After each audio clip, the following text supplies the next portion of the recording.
You just have fun.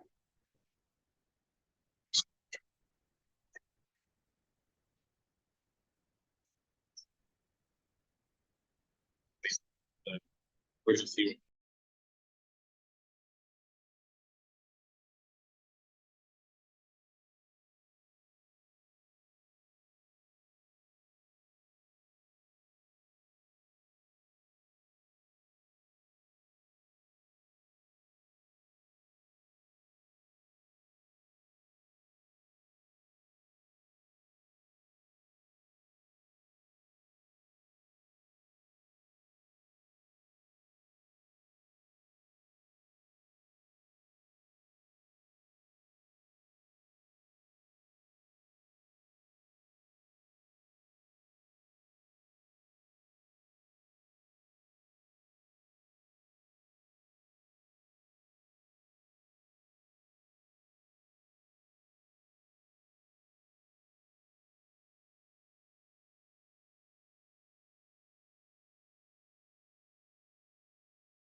Thank you for being in here with us today. We've got fairly full agenda, but hopefully we'll be able to finish a little early today. I think with that, I think our first item, it says committees, but it's supposed to say follow-up information on VERP and HRA from OMEA. So sorry for that typo there. I know since last Tuesday's meeting, we've received quite a few additional questions and input about that potential elimination of VERP and the health reimbursement arrangement rather. And I know in the district letter of intent to negotiate, you all acknowledge the significance of those programs. So today we would just like to provide a little more information that we received since that time. So we'll start with Eric on financial impact of VERP. Okay. So basically what I've tried to do based on the information we have is to try and answer what feels like a very challenging question to answer, which is whether or not VERP is a net savings or a net cost for us. So for just like history, because I got to do some deep diving this last week. In the 90s, the Kansas legislature passed this thing called the Rule of 85 that we now know as Capers 1 that led to a bunch of people, if you start working right out of college, you'd be eligible to retire perhaps as young as 54. Obviously, Social Security doesn't kick in until much later, so there was a shared incentive to get folks to retire because their pay is much higher than what a new hire would be, and then to incentivize them with some of the difference between their salary and what a new hire would be making. So worth investigating whether that's still true here. What I've sort of run through, and grain of salt, I'm not a financial professional. There are certainly going to be blind spots and things that I've missed. I tried my best to sort of list out what those are, but I think there's two major variables that play a role in analyzing what happens. One of them is how much salaries go up from year to year. And the reason for that is because the VERP payment is locked in based on whatever a person makes. If they're not working for the district anymore, they're not receiving that increased pay, whereas, and so that VERP payment locks in. So to the extent that salaries continue to go up, it is likely that that impact could be a little higher. The other piece that I think is really the core question to me is, I think there are two categories of people broadly who are taking the VERP. There are people who are in a financial position, in a stable position, whatever the case may be, where they're going to retire anyway, right? They're going to take their capers, they're going to go, and they're going to do whatever. And VERP is just like icing on the cake for them. For those folks, obviously VERP is a loss, because if they were going to retire anyway and give us that lower payroll from a new hire, fair enough. But then the second group, which we think is much larger, are the group of educators who do rely on that steady income and can't just like ride off into the sunset at 55 years old. So if VERP did not exist, they would remain on the payroll, continuing to remain employed in the Olathe district. That question I have in these charts, I'm calling it the VERP motivation or VERP motive. So like that first chart you see is just like kind of illustrating how I was building this analysis. So it just assumes there's no raise at all, everyone's salaries stay flat for 5 years, and that everyone who took the VERP would have otherwise stayed in working, just to kind of show you how that number breaks down. And instead of getting real messy and going year over year and like, okay, it's 15% this year, what I did is I took 1 year of data and just looked at 5 years worth of impact from that 1 year of data, because we have really good data, we think, from the list of retirements from 24-25 and the new hires from 25-26 that give us a basis for this analysis. So if everyone who was eligible for VERP took VERP, then you can see what we think that costs over 5 years, what we think the average replacement salary would be over those 5 years for the people that are hired to replace them. And then in a world where you instead ended VERP, what it would cost to keep those folks on the payroll instead for the 5 years because they would stay. And then you can see kind of the delta between those two.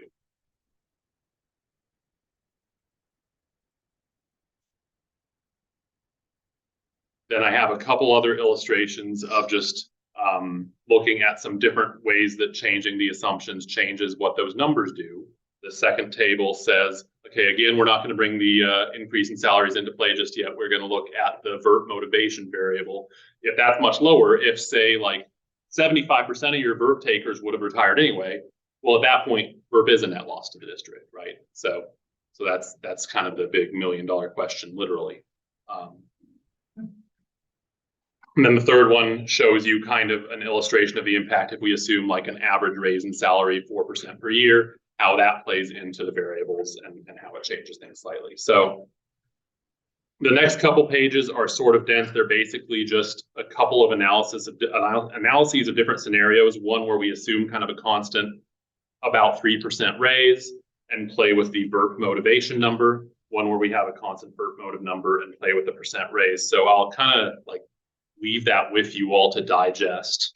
But the very short answer bottom line is that I think there is a break-even point where VERP becomes worth doing and keeping, and that is at about 40% of this VERP motive variable. So like, if you believe that 40% or more of the people who take VERP would otherwise have stayed employed in Olathe, then VERP is saving us money. That's like, out of all the tables and charts, that's the bottom line.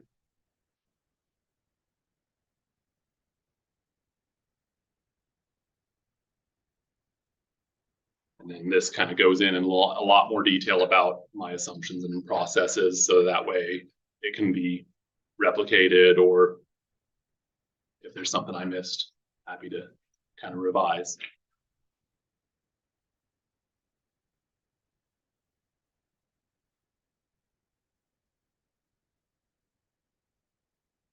just as I take a look at the stat, I'm like, just sure. Very first box, real.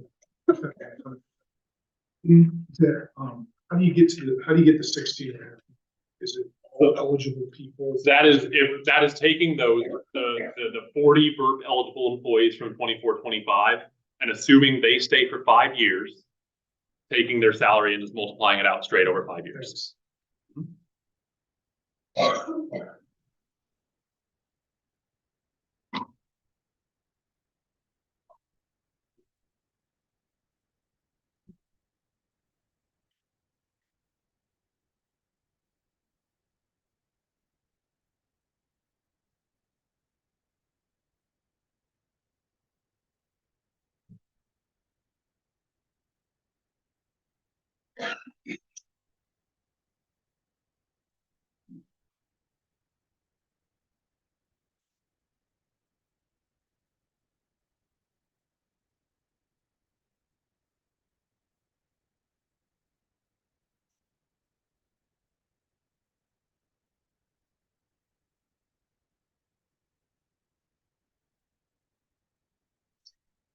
Digest.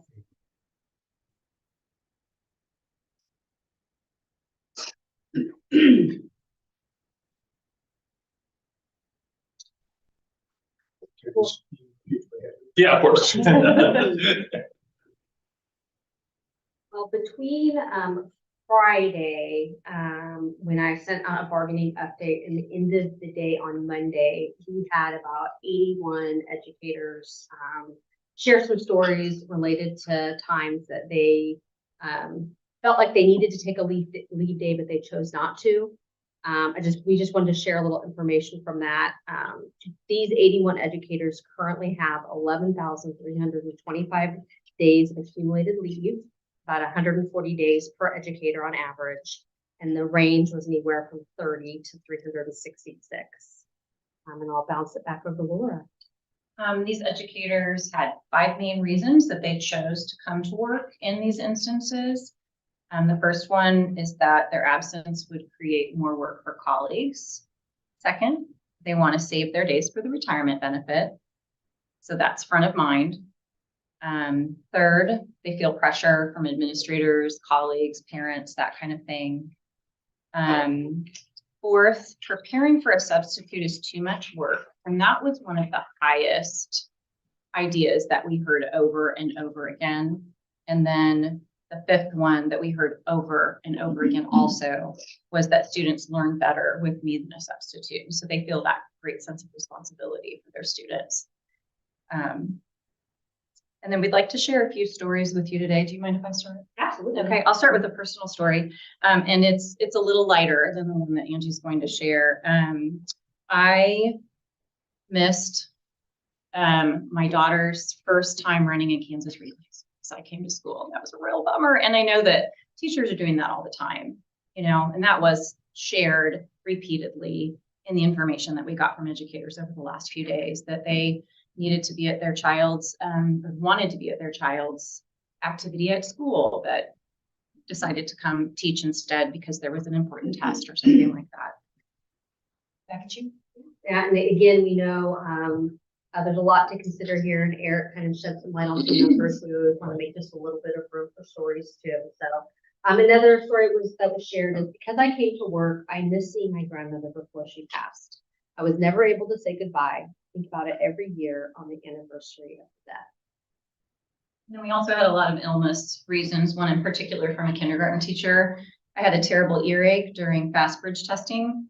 My eardrum ruptured during the day, and she ended up having to take more days to recover than she would have if she had just taken that one day to see a doctor. So there were a lot of variables at play there, but she felt it was really critical to be at school. So as we navigate all of the implications of what's happening in Topeka, it's just important that we also keep in mind those stories. I did have another question that came to me today that I wanted to share along with you all. Since last week, I've had a couple classified or administrator members of the district, employees of the district, reach out about if the board chose to discontinue VERP and the HRA for one category of employees, for example, certified, would the same apply to administrative and or classified? So that was a question I got earlier this week, so I thought I would share that here.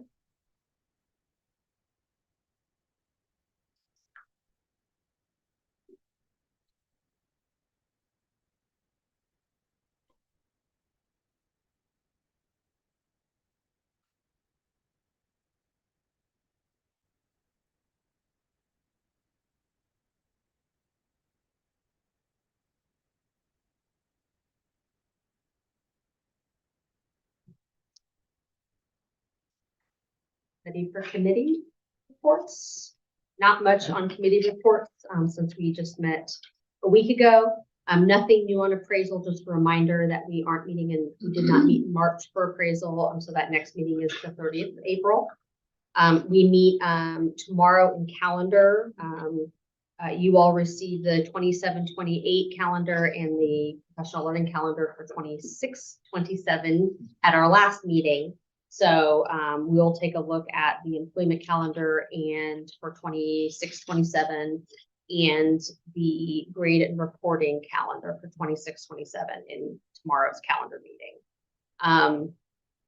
Think what else is left for this year in calendar? So we may not need to have another meeting. So with calendars, we have 2 scheduled, so we might be able to finish up our work on the 8th. That would be great. Dr. Sig shared last time that the district is engaged in the routine process of looking at requests for proposals and identifying finalists and benefits. We haven't met again, but just kind of wanted to always keep that in front of mind. And then for conferences, I just wanted to share the conference data from this semester. Is that already gone out? Okay, perfect. So this is just on board docs. So the first page is the informational report on conferences for second semester, and then that second page would be just the raw data. So that may be helpful to the conference committee along with the results of the surveys.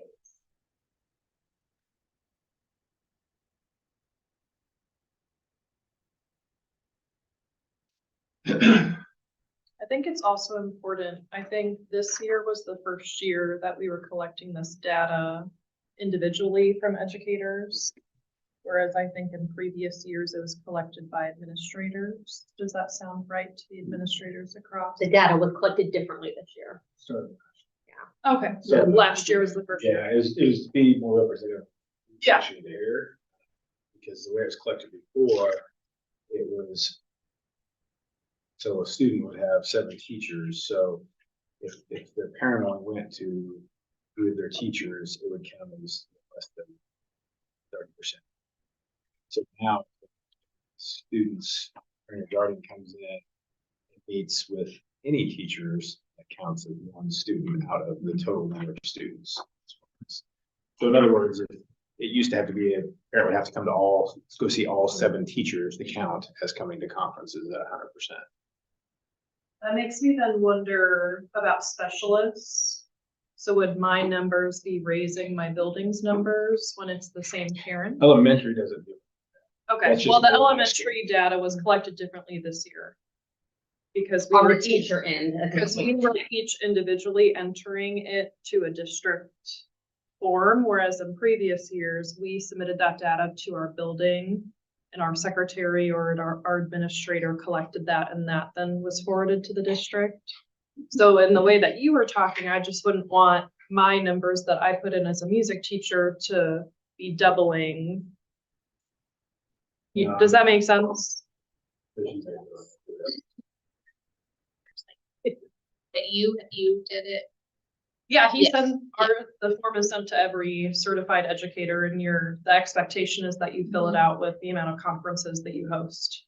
So both semesters, I submitted it for each of the days that I had either an in-person or an email or a phone call. Did you put Conference. was the Did you put the student like student's ID name? number or name? There on was it? no spot for that. You just had to put the number of conferences you had and what days. So middle school and high school, we started collecting that in the different ways I just said. Way more representative of who actually came. Because you could have had 100% of parents come, but if each parent only came to 3 conferences, it would show up as 30% attendance, which isn't true. 100% of the parents came. Yeah. So that it's much more accurate and representative for middle and high, but elementary. And we don't see the totals. Yeah. So it just goes to, Yeah. goes straight on, so we don't see. I'll ask them about that. Like for high school and middle school, teachers filled it out, but they filled it out with student name and it went into a spreadsheet. And then up in the office, they took out duplicates. So we got the number of actual students' names that their parents showed up. So it was an accurate count. Yeah, so I think for elementary, it would be specialists. It could also be special educators if they had a separate conference outside of the classroom teacher. Just interested to Okay. see how that happens, because I know those educators are working those hours and meeting with parents, and I just don't want the data to misrepresent what's happening. Yep. I think that's-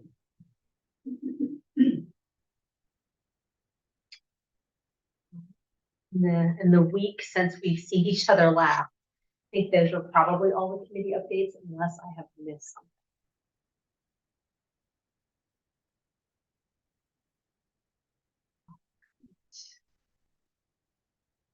Last week, we introduced 2 proposals. One was the elimination of blackout days, and one was a clarification of elementary plan time on 4-day weeks.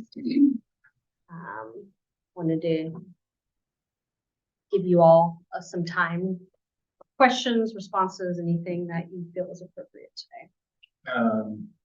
What I would say is, since it's been less than a week, I know Dr. Sig and her team are digging into the blackout day proposal to see what that looks like and see what we can do there. And then I know Dr. Harrison had talked to Tricia, and we're looking at the elementary plan time too as well. So we're looking into that, and no questions right now, but should be able to have some more feedback on next Monday.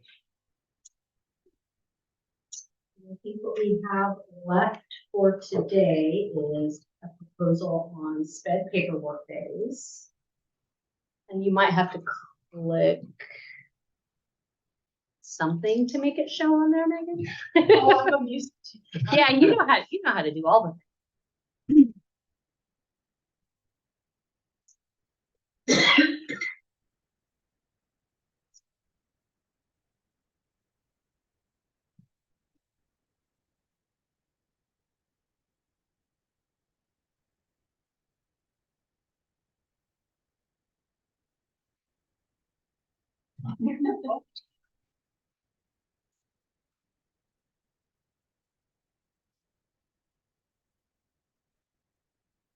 All right.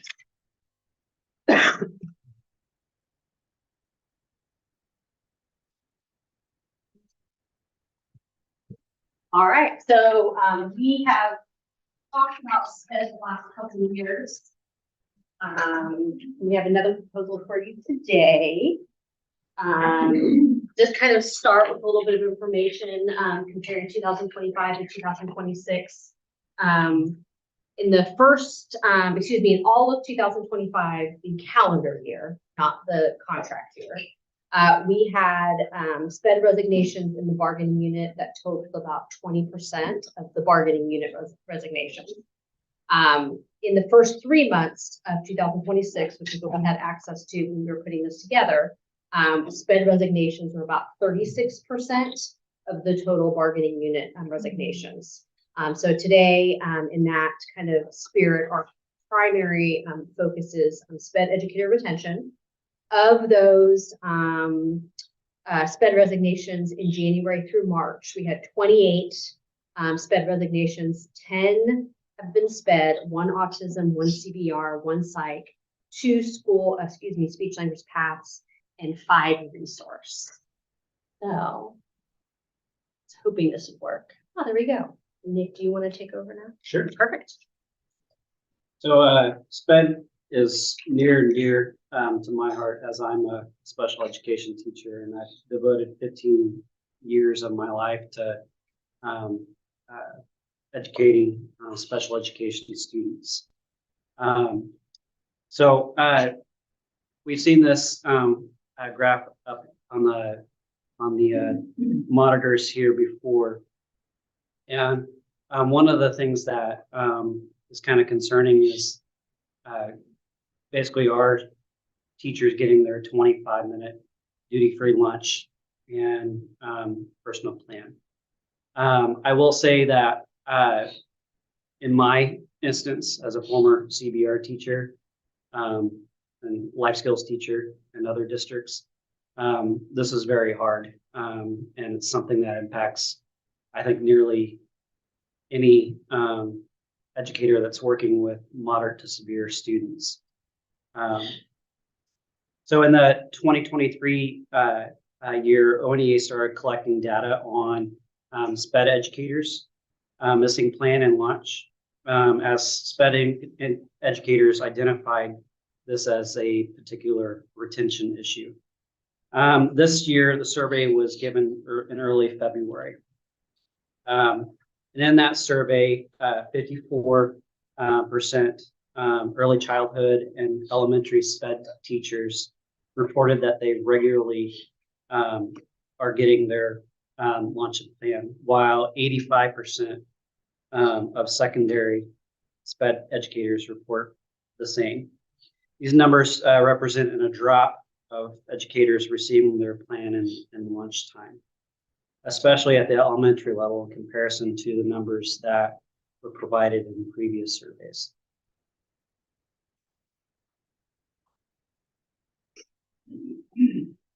So on this next slide, the question included, when you missed your lunch and or plan due to unscheduled student or building need this year, have you entered the stipend to be paid for that time? Overwhelmingly, 94% stated no, while just under 6% reported yes. So despite the negotiated language that clarifies that any educator losing his or her plan time or lunchtime due to unscheduled building or student needs, they need to be paid for this time without prior approval from an administrator. We saw a decrease in SPED educators who attempted to get compensation. So 94% again answered no this year, while 88% answered no in 24-25.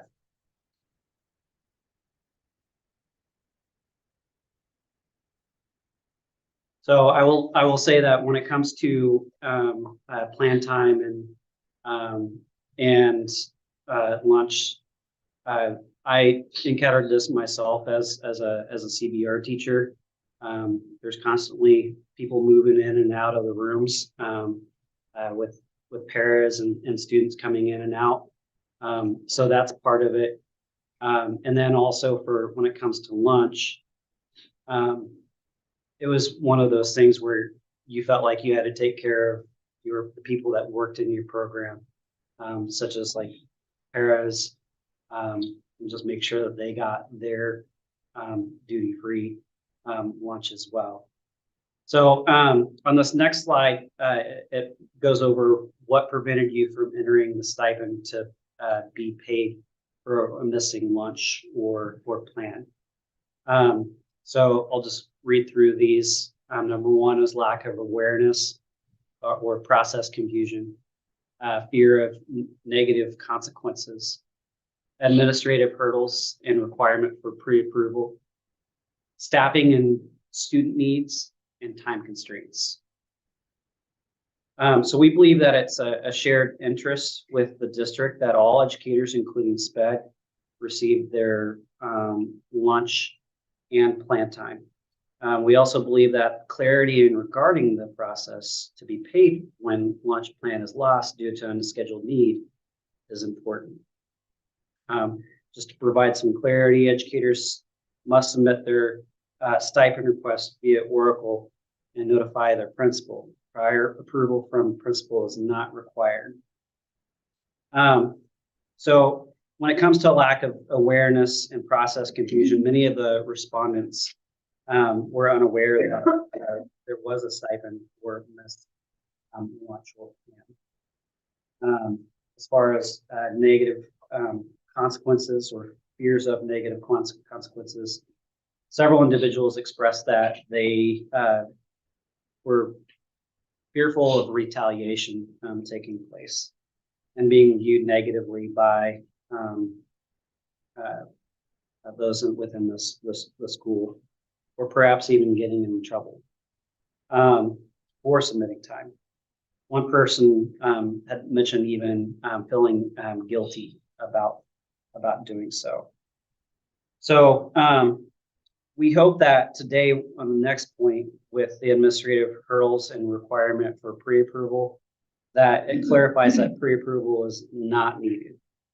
So respondents reported that they are told the stipend must be pre-approved or communicated in advance to building administration.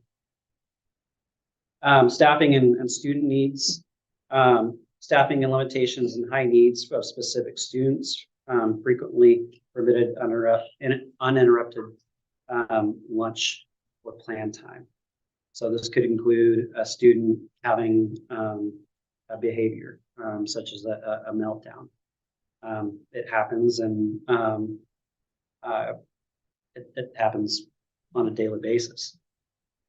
So time constraints is also a big issue. And I think that because I felt it myself, just because we are so inundated with paperwork as it is, that it's hard to fit that in to a work day.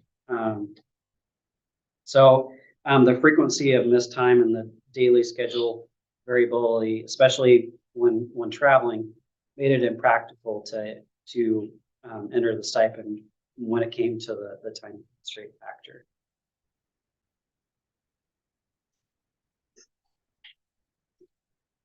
So this table goes into how likely are you to leave this job after the school year.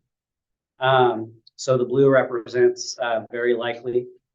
Unlikely, I'm planning on staying. Red, possibly, I'm open to other opportunities. And then yellow, very likely.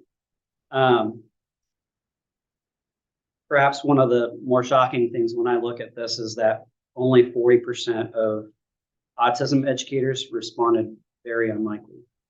So that means 60% of our crucial educators within our buildings are considering not returning.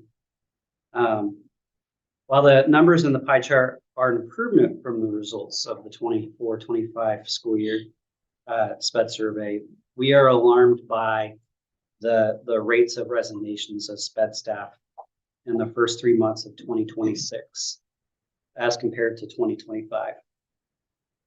When comparing rates of resignations from January through March of 2025 to January through March 2026, there is a 6% increase from 30% to 36% of total resignations belonging to SPED. So an additional note, the April HR report was just added today, so we didn't have really a lot of time to calculate percentages, but we had an additional 4 resource teachers resign, along with 1 additional CPR teacher and 1 school psych.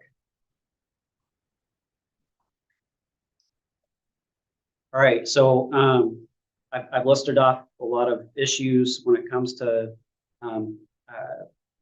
SPED, and one thing I would like to go ahead and discuss now is what do we need to do to ensure that we are keeping our special education teachers in their positions. A lot of it is workload and staffing, caseloads, pairs, and subs. Over the years, we've seen caseloads continue to increase. I had a district meeting with special education teachers at the middle school level, and that was one thing that they consistently brought up was the number of students year by year that they're having added to their caseloads. And frankly, when it comes to the paras, the para allocations have continued to drop, and that's a concern as well, and creates an extra strain for special education teachers. And only that, one thing, and Angie might be able to kind of provide a little bit of context when it comes to subs. We have several open positions for special education teachers within the district currently right now, and it's very difficult when we have substitutes taking the place of a special education teacher, because now the caseload of the teacher that could be in that position now has to be shared amongst the entire resource or special education department. So that creates a lot of extra paperwork and time also. A big thing that I kind of alluded to on the previous was time and compensation. So uninterrupted time and stipends is a huge thing, I believe, and we believe. Support and environment, better support, safe environment. I've been fortunate to work under several administrators who have been very supportive of me. One is sitting across from me, Clint. So that's one thing that I do appreciate about Olathe. It has been the support of their administrators. But I think there's definitely room for improvement for everyone.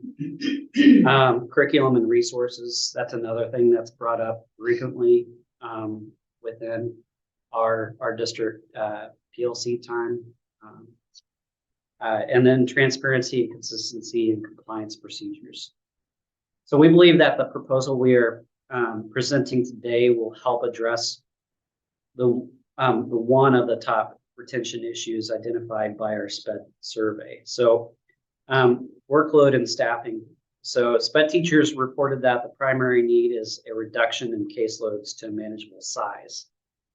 So I had a resource teacher in my meeting today say that we had that he has currently 19 students, and looking at caseloads for next year, it's expected that's going to jump to 22. And when you factor in, time for IEPs and meetings, and not only that, but sometimes you have multiple meetings for different students, that can kind of create that complex time crunch. So time and compensation. Dedicated interrupted time for planning, paperwork, and writing IEPs is critical, as many spend hours during evenings and weekends on these tasks. I will tell you that we're going to see a quote from a teacher, a resource teacher for elementary, and I identify with that, and I think most resource teachers in the district would be able to identify with that. I can tell you that when it comes to IEPs, a lot of our CBR and autism teachers are probably spending multiple hours. I think I timed it one time for a very complex IEP. When I taught CBR, it was 40 hours for one IEP.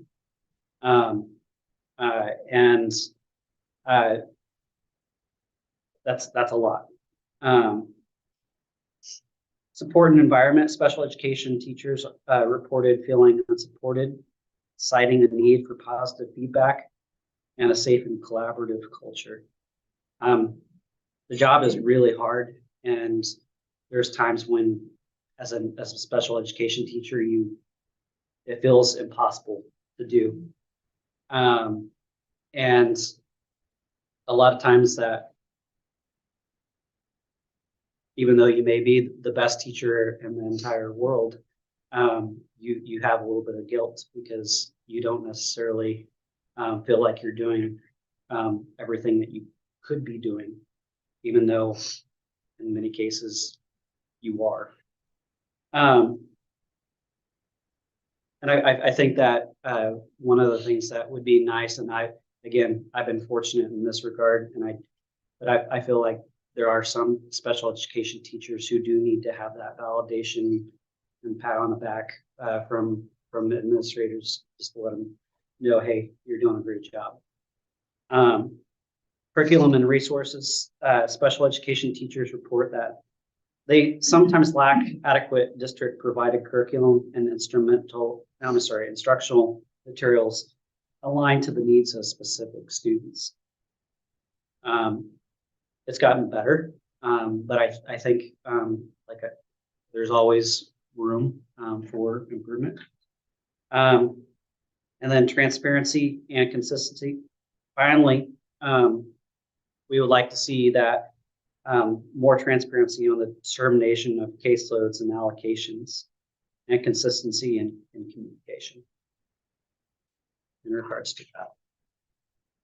So I will go ahead and share a quote here. This is from an elementary resource teacher from February who responded to an ONEA SPED survey.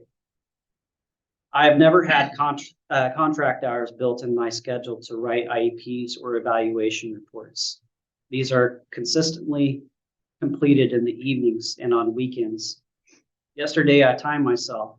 One IEP took 5.5 hours to write, an additional 30 minutes for the prior written notice, and about 20 minutes to complete 2 ESY forms since the student qualifies.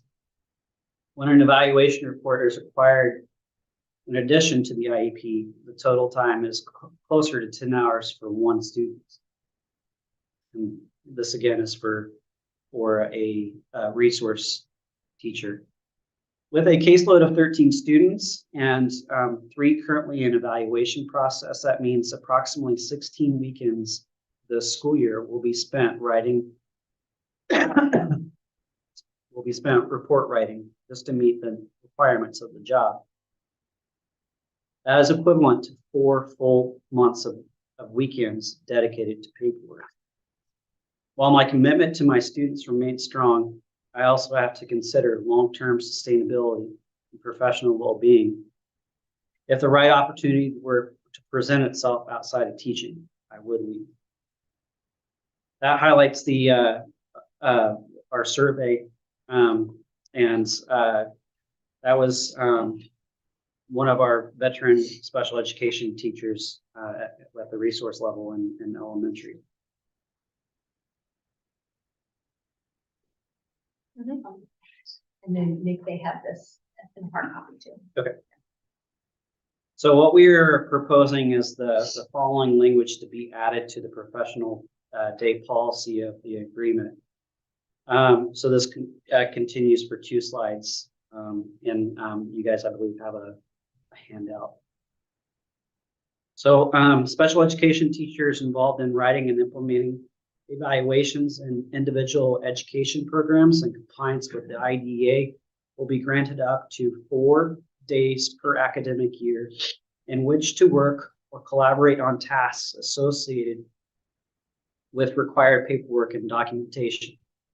If the educator routinely has a sub when absent, a substitute teacher will be provided for the professional employee on these days. The following requirements apply to professional SPED paperwork days. Professional SPED paperwork days must be taken in full day increments. In the event that 2 educators in one building plan to share a sub, the professional paperwork day may be divided into 2 half-day increments taken by each educator in a single day. The professional employee must work with their home building principal to determine mutually agreeable days to schedule the professional SPED paperwork days. Professional SPED paperwork days must be spent working on special education related paperwork, student testing for the evaluation process, and or monitoring progress on goals. Progress monitoring, IEP paperwork, student testing, initial or reevaluation paperwork, summary of performances, creating student instructional materials for specifically designed instruction, and state required surveys. So one thing I will say that, and I'm not finished, I'll go ahead and continue. Professional SPED paperwork days must occur at the professional employee's home building or in another district building. The special education department will notify staff of the process to request a location who needs to be included in communication about location before the first full student contact day of each year.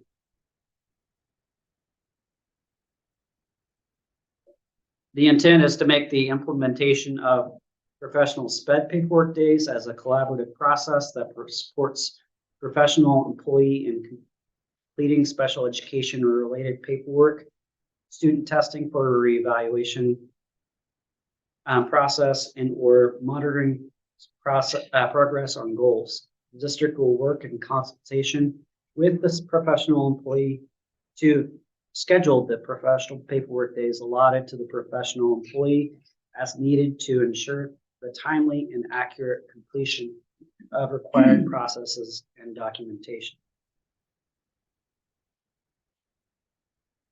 I will say that we had the opportunity, and I thank Angie for doing this, in contacting principals about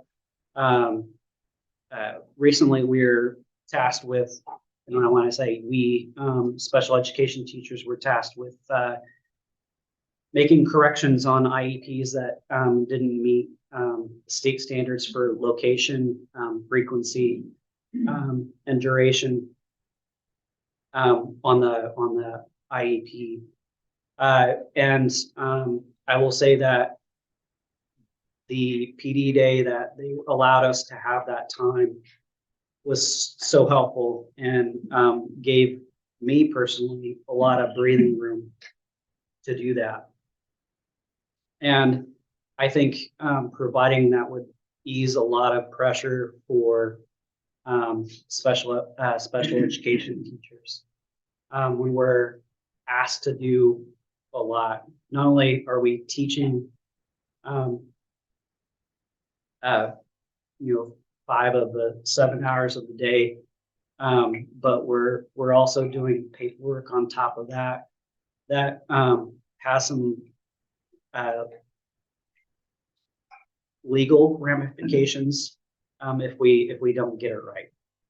And I think that when teachers are rushed or feel like they're being rushed, mistakes happen. And I think one way to alleviate that is to provide professional paperwork days for special education teachers. And I'll clarify, spread the love a little bit. Clint and the senior leadership team, Anjanette and Judy Martin, worked in conjunction with principals to kind of maybe find some possibilities of some time during that PD day. So I wanted to give credit where credit's due there. Yeah.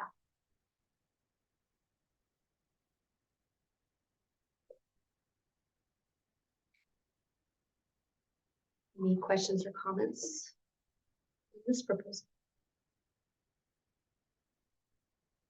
So we'll go back and share this with Anjanette, obviously, and get some feedback. See what her thoughts are on it as well. Any other questions from anybody else? I don't. Okay, all right, thank you. In looking at,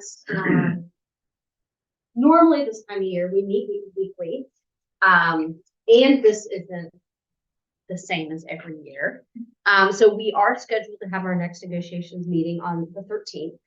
And I guess I'm wondering, do we maybe need breath. And loop back on the 22nd. Or do we think it would be productive to keep this once a week pace? I just want to acknowledge that this year is harder for all of us.